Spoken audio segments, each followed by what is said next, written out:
Well, fans, it looks like we're underway right here. Ace Hawkins versus Raphael King, the Battle Royal champion, who the man on the outside. And Ace, whoa, there he goes on top of King on the outside. You know, to be honest, I don't know that Nick Ridenour has even started this contest right here.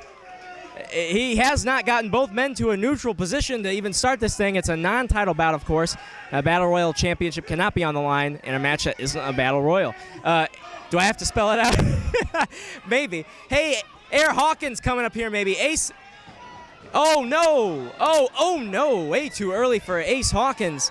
And his leg, he landed in a very nasty position here. And Raphael King putting the boots to old Ace Hawkins. Ace Hawkins was able to make some noise early in the match, doing that plancha outside the ring. Went up to the top turnbuckle, got caught by Raphael King. You know, I caught up to Mr. King in the locker room prior to the event starting, and I tried to joke around with him, calling him the artist formerly known as, and he cut me off right there. He said it's time that he reinvent himself because he considers himself a Renaissance man. He's a man about town. He's a ladies' man and a man's man. And he knows what he's doing both in and out of the ring. And what better way to declare yourself a Renaissance man than by modeling yourself after the Renaissance era's great artists? Perhaps. You know, I really don't know the deal on the whole issue, Tim Miller, but I understand we have a big event coming up on Saturday night, July 13th. It's Christmas in July. You'll definitely want to be here. We're going to have plenty of gifts here. Christmas in July, the crock pot, the Fry Daddy, the waffle maker. My Lord, I'm going to pump all these great gifts. The George Foreman grill, the One Burger grill, the family size grill, the SB merchandise. You got to be here. Did you say waffle maker? The waffle maker. Wasn't that an old heavyweight champ here at South Broadway? Oh, fans, you got to be here Saturday night, July 13th, Christmas in July. And Raphael King really taking Ace Hawkins to town. And Raphael King actually had some words with the office today. He was not happy that Ace Hawkins is ranked higher than him in the StLouisWrestling.com weekly poll or monthly poll. And so now's his chance to take it out on Ace. The bottom line, if he beats Ace, he goes up top. So that's all you have to do, Raphael. Good luck. Yeah, I can't get used to this Raphael King. It's so sophisticated, you know? Well, he fancies himself a sophisticated man now. He's now 20 years old. I mean, he's a hot commodity. Everybody wants a piece of Raphael King. He's a party animal, and the funny thing is, he's 20 years old. He legally can't drink, yet club promoters pay him to show up because he creates a buzz. That's the kind of presence this guy has. Look at him. He's 6'2", 6'3", weighs 230. I mean, he looks like he was carved out of a fine, rich mahogany. He does ooze charisma. He oozes bling, if you will. And when he arrives to the building, you're like, is that Floyd Money Mayweather? No, it's not. It's Raphael King. This guy, he's borderline obnoxious, though, with his confidence. And Ace Hawkins, though, oh, look at that elbow by Ace. Ace on a roll here, Tim. No doubt about it. Fast-paced offense, turning up the heat. Ace Hawkins, he's going to get the offense going here off the ropes. But Raphael, oh, that's a great move. A sit-down death press. He's going to go up top to the top rope. What's he going to do here, Ben Simon? Hey, look, he looks like he's going for Air Hawkins, that flipping bulldog. It looks like he's measuring up Raphael King. He's a very tall man. Got to make some changes here, and King is staying down. The Ace is going to have to switch it up. What's he going for here? A big splash? Ace. Oh, a senton bomb. He misses. He catches the knees, rather, of Raphael King. The knees. And King picks up Ace into the corner, and his head catches that metal part that's very loosely padded, that turnbuckle. And Ace is out of it. Raphael King with those big shoulder thrusts in the corner. And what a height disadvantage for young Ace Hawkins, who, like you may have heard before the match, is this year's Missouri Wrestling Revival Sexiest Wrestler of the Year. Tim Miller, were you up for that award? Well, considering that the only thing that I've wrestled recently was your sister, Ben Simon, I don't think that I was eligible. But look at these two perched on that second rope. Back and forth action here. Nick Rednauer keeping an eye on this one. 5 minutes have elapsed. 10 minutes remain. And Raphael being pushed off here by Ace. And Ace gonna go up top. Raphael wisely staying on the attack, giving no quarter. Well, and King, he's hooking him for a big superplex. Watch the lights. Oh, I was getting nervous when this happens. Ace is up. Oh, Ace reverses. Ace reverses into a crossbody, but he can't make the pin. I think either he's in pain or he just bounced off him. Ace is in immense pain, actually. Look at him. His back is curling up. Ace is definitely not the place here. And you bring up the whole Missouri Wrestling Revival sexiest man. I'm not really sure. I mean, all these ladies that, wait a minute, Dave Osborne's in the ring. He's attacking Raphael King and Ace Hawkins. Boy, that Captain America's t-shirt is getting stretched out beyond all belief. Oh, Big Dave. Preening for the camera. The Beast himself, the reigning heavyweight champion on a rampage, taking out Ace Hawkins and the Battle Royal champion. Oh, ill-suited. What a bad choice here by Ace Hawkins. Good night, Ace Hawkins. Clean up aisle 1. Somebody needs to get Ace Hawkins a gurney because this ain't a soccer match. No magic spray for this guy. This guy's done.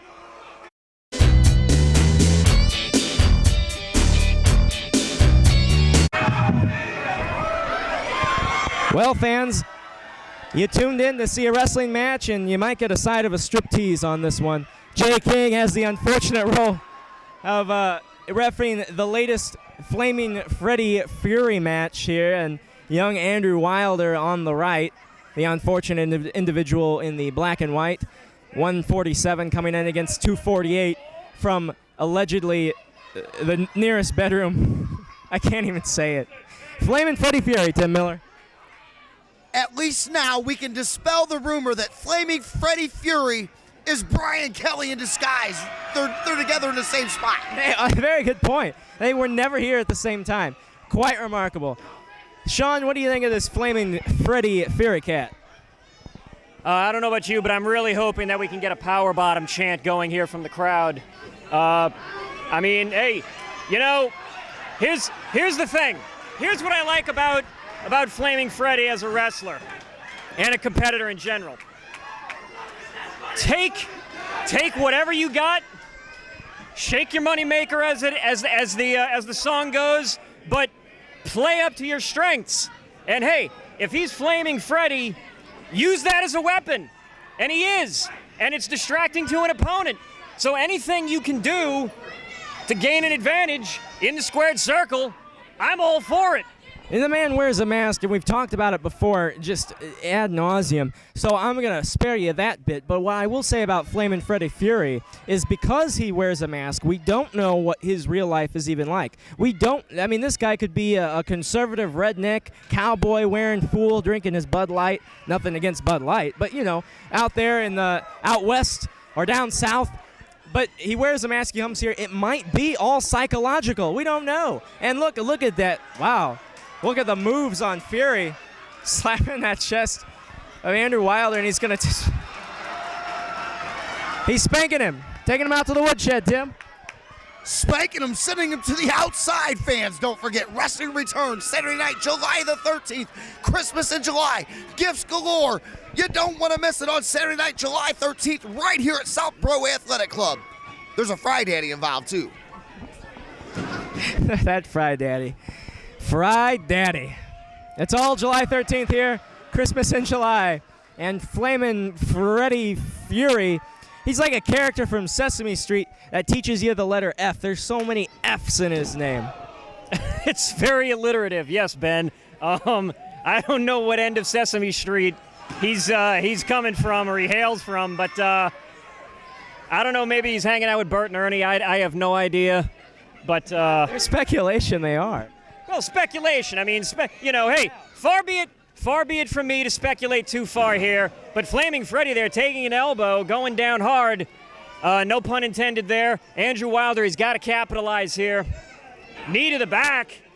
He's got a, what would you call that, a chin lock there? Yeah, a reverse chin lock of sorts. It looks like he's trying to, it looks kind of like an illegal choke, actually. He has that forearm underneath the neck, but Jay King says it's a go, and Flamin' Freddie Fury is coming back up. Actually, Andrew Wilder, while we were in the ring, awaiting Mr. Fury's introduction, Wilder said, "Who is this guy?" And he's like, "You don't know who this guy is yet? My God, this guy is the talk of South Broadway, for better or worse." And Flamin' Freddie Fury is on his way out. And everybody, for what it's worth, the fans always have a good time when Flamin' Freddie Fury is coming to the ring. Oh, and Fury is not. His leg taken out by Andrew Wilder, the spry 147-pounder from St. Louis. Hometown guy doesn't mean he's a hometown favorite. And Flamin' Freddie Fury just took off an elbow pad there, threw it to the outside. I don't know if that's because his elbow was swelling or perhaps he wants to use it. Doesn't look like he's in any position to. Flamin' Fred. Now he's being worked over from behind here by Andrew Wilder. Normally, Freddie Fury would like it from behind, but that's irrelevant. Here's a cover, sloppy one at that. Only a 2 count. What a great action-packed match, I guess you would say here, Ben Simon. Yes, a technical masterpiece, as a matter of fact, Tim. Andrew Wilder, man. This guy, you know, you've really got to, if you put yourselves into the shoes of Andrew Wilder, butt. Fans, yes, at home, I've called it correctly. It is the butt. And a signature maneuver of Flamin' Freddie Fury. You asked, that is it. Andrew Wilder, though, he's got to put himself in the mindset that this stuff shouldn't bother him. But it is. And Fury is going to make him pay. Big splash coming up here. Or nope, it's a bonsai drop. A running bonsai drop. Butt to chest. It's an interesting position right there. Oh, and he rolls Andrew Wilder over. Too much weight on that side. And they're just going to have to reposition to make this one work. Andrew Wilder. You know, Ben, the jokes really write themselves here, and it's really not intentional. It's really not. We promise you, folks, this is not intentional. Flaming Freddy there blocking the suplex. Good luck to a 147-pounder getting him over. Andrew Wilder lands on his feet. Nice kick to the gut. 5.5 minutes down. 5.5 down. Roaring fist there to the side of Freddy's face. And now it looks like maybe he's going back to a sleeper. No, a dragon sleeper. Maybe into a DDT. Oh, he rolls him. Reno style. And I think Freddy's down. Yeah, that's it. It's over. And Andrew Wilder with a big victory. At 6 minutes, 11 seconds, the winner by pinfall, Andrew Wilder. And there you have it. Another big win for Andrew Wilder here on the Wild World of Wrestling. Fans, don't touch your cable remote. There'll be more to come right after this.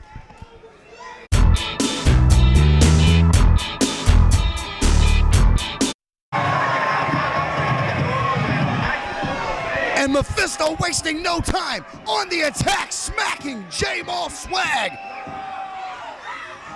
Right into the turnpike, right into the railing here. Choking him with his own jacket, the violent mean streak of Mephisto being unleashed here this week on the Wild World of Wrestling. Jamal Swagg on the receiving end of a major league beating at the hands of Lynn Mephisto. And listen to the crowd here at South Broadway. Sean Orleans, these fans, they do not like Lynn Mephisto. No, he does not. He knows how to get on people's bad side, and what Jamal Swagg is, Jamal Swagg is getting worked over like a speed bag here. He hasn't even had time to get his jacket off. He's got some words for you, Tim. You know, he's been complaining to me for months about getting better matches, title opportunity. He wants a shot at Big Dave Osborne. These bully-type tactics, they're not going to get him very far, Sean Orleans. Well, if these bully tactics get him a W, some W's will get him a title shot. Boy, choking the life out of Jamal Swagg here. Bottom rope. Oh, insulting.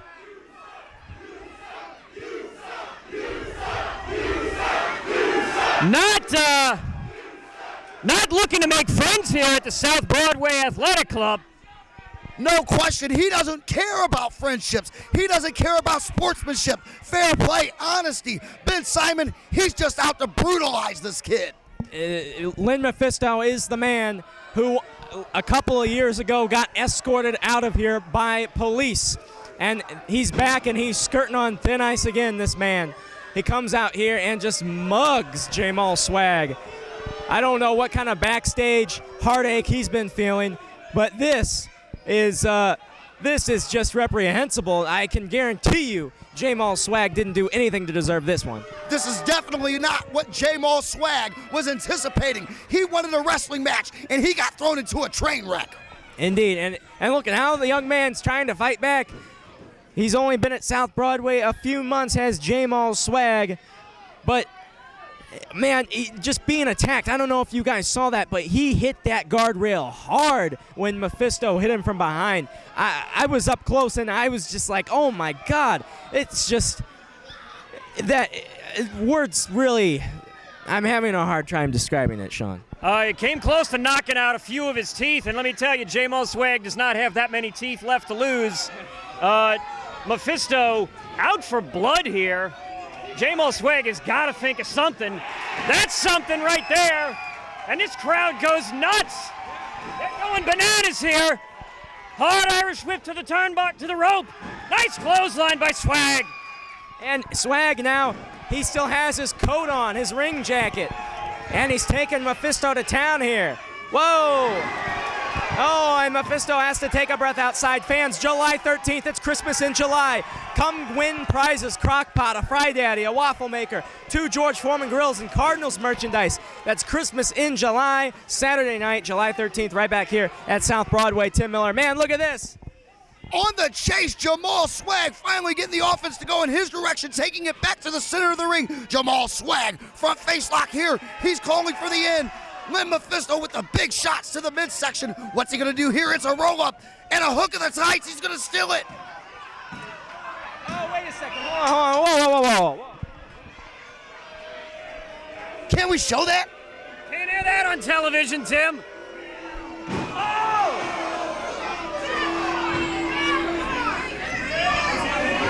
And Lynn Mephisto, he is not letting up. Ladies and gentlemen, 2 minutes 58 seconds. The winner by pinfall, Mephisto. And there's the official announcement from Ben Simon. Lynn Mephisto victorious once again here on the Wild World of Wrestling. Fans, don't touch your dial. More to come right after this.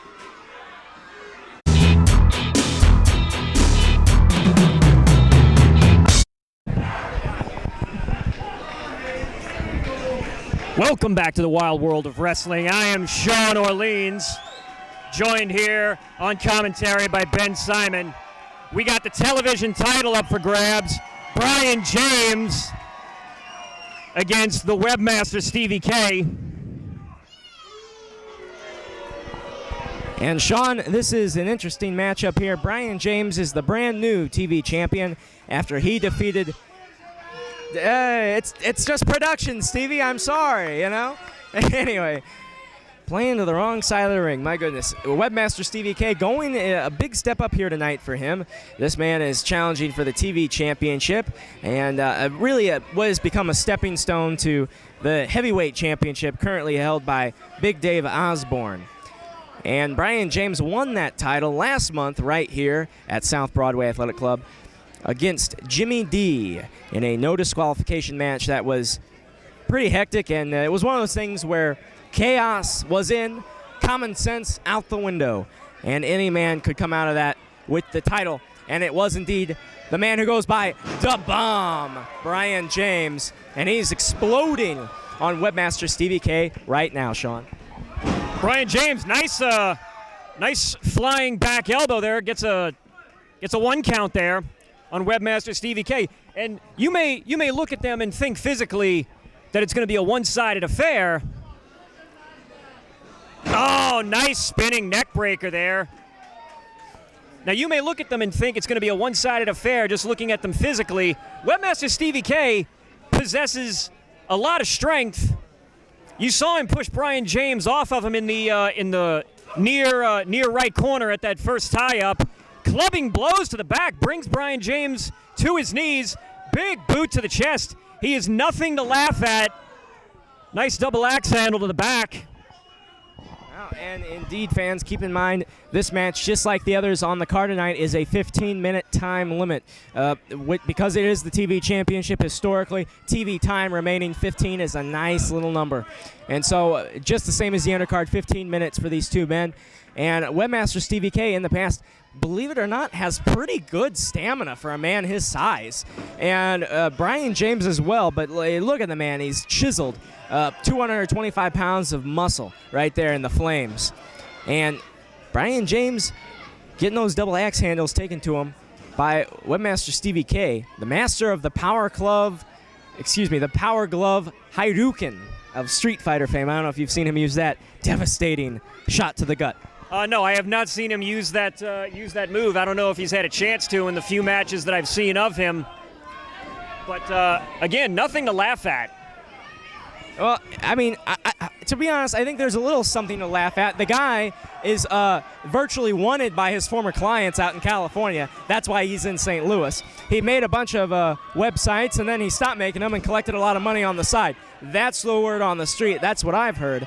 And Webmaster Stevie K, who knows what his problems are, where they lie, but the man, a surefire computer programmer, a webmaster indeed. I think he makes video games. He has a Nintendo Power Glove. That's impressive in and of itself.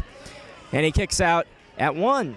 Once again, these guys are not waiting until 2. Sometimes you'll see in a match a man wait until the 2 count. If they feel like there's not a lot of pressure on the shoulders, if they feel like it is possible to make a kick out, they will wait until that 2 count to get as much rest as virtually possible. That's a smart strategy there, Ben. Brian James going to town on the forehead there of Webmaster Stevie K. Back against the ropes. Nice quick elbow drop there to the sternum there of Webmaster Stevie K. Brian James leans back. Misses with the elbow drop there. Webmaster Stevie K, you work in Silicon Valley. You're not an idiot to be working there. You're a smart cookie. Webmaster Stevie K demonstrated he's got the intelligence there. Rolled out of the way quickly. Goes for a cover. 1, 2. Brian James gets a shoulder up in time. I don't think Webmaster Stevie K had all the weight on there, but he's got all the weight on that now. Leg across the chin. That's a choke. He's got till a 5 count there. Brian James gasping for air. Stevie K measuring, thinking some quick calculations here. What move is he going to do? Clubbing blow to the back. Double axe handle. Hey, if it ain't broke, don't fix it, folks. Those are working for him. Vicious knee to the back. 10 minutes remain. 1, 2. Brian James with a kick out. Almost had a new TV champ there. From the computer screen to the TV screen, Webmaster Stevie K wants that TV gold around his waist.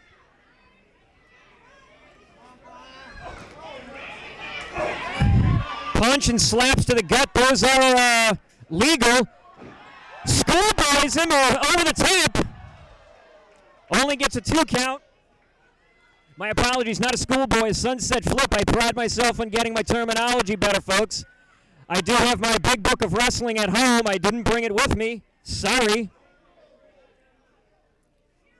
Nice punch to the jaw there. And you can't jaw with the ref there, no matter what the ref sees or calls. You're going to catch a knee.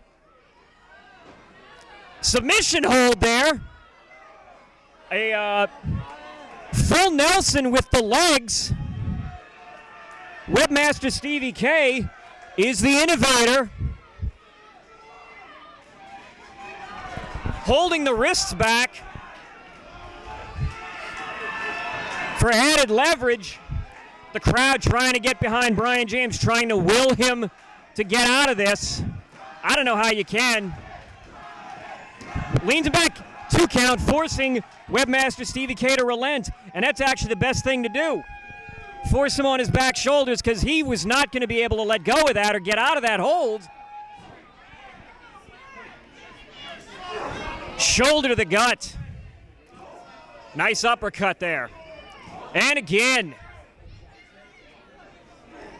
brute strength there, getting him to the top turnbuckle.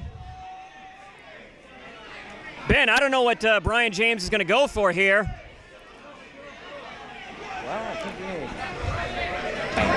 Nice punch to the face again. He's climbing those turnbuckles there. 1, 2. And that's a no man's land there. Top rope Hurricane Rana. A big man takes a big body off. Big tree fall hard. And Webmaster Stevie K gets his arm in the ropes. Breaks it up at 1. Wow, that was amazing. Webmaster Stevie K almost landed right on his head, and he looks like he is out. I say pull him to the center, Brian, and pin him. Oh. Oh, my. You know, that's a blow to the hamstrings. You know, it stretches them out. It's like doing the splits. We saw Flamin' Freddie Fury do the splits earlier. That was quite the event. Fans, if you like Flaming Freddie Fury, and if you like the two men in the ring right now, Brian James and Webmaster Stevie K, be sure you join us right back here on Saturday night, July the 13th, 8 p.m. bell. We're giving away a crock pot, a fry daddy, a waffle maker, 2 George Foreman grills, and a lot of Cardinals merchandise, along with wrestling merchandise. It's Christmas in July. Ho, ho, ho. Maybe you'll get candy canes. Who knows? For some more information, stlouiswrestling.com. Whoa, Brian James, he caught Webmaster Stevie K. He's going to powerbomb him. He's going to powerbomb. And he does, and he sits out with it, but he doesn't hook the legs over the arms. Wow.